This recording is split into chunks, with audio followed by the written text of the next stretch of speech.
નવા mayor Hitesh Barot mayor બંગલાનો ઉપયોગ નહીં કરે. હિતેશ બારોટે બંગલાનો ઉપયોગ ન કરવાનો નિર્ણય લીધો છે.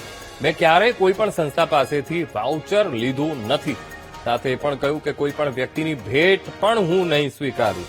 તો હું મેયર તરીકેની સવલતનો પણ ઉપયોગ નહીં કરું. સાથે અમદાવાદમાં મારી ઇલેક્ટ્રિક કાર હું વાપરીશ તેવો પણ આગ્રહ તેમણે રાખ્યું છે. મેયર ઓફિસમાં બેસીને નાગરિકોના કામ કરવાનો પ્રયાસ કરીશ તેમ પણ કહ્યું. સાથે એ પણ કહ્યું કે જરૂર પડશે તો જ પ્રોટોકોલની કારનો હું ઉપયોગ કરીશ. જો મેયર તરીકે તો ફેસિલિટી કોઈ લેવાનો આ સુધી વિચારે નથી અને ભવિષ્યમાં પણ કદી થવાનો નથી. કોઈ પણ જગ્યાએ હું સલતેજમાં બુડકદે ગામનો સરપંચ હતો થી લઈ શરૂઆત કરેલી અને એપીએમસીનો વાઇસ ચેરમેન પણ રહ્યો છું, ડિસ્ટ્રિક્ટ બેંકમાં પણ રહ્યો છું.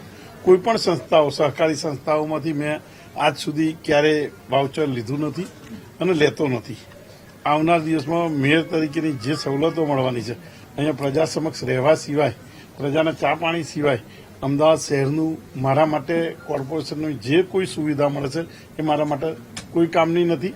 મારા ભગવાનની દયાથી આપ બધાના મારા મા બાપની પુણ્યથી જે મારી જોડે વ્યવસ્થા છે એની કોર્પોરેશનની ગાડી પણ હું મારી પોતાની જ વાપરું છું. માન્ય નરેન્દ્રભાઈએ જે સૂચન કર્યું છે એ ઇલેક્ટ્રિક કાર જ હું વાપરીશ અને ઇલેક્ટ્રિક કાર સિવાય મારો પ્રવાસ નહીં હોય. અમદાવાદ શહેર માટે પ્રોટોકોલની દ્રષ્ટિએ જ્યારે જરૂર પડશે ત્યારે પ્રોટોકોલનું સાધન વાપરીશ.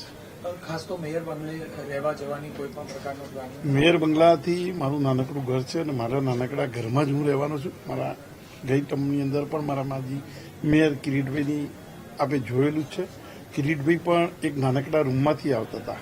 એ પણ આજ સુધી નહોતા ગયા અને હું પણ નથી જવાનો.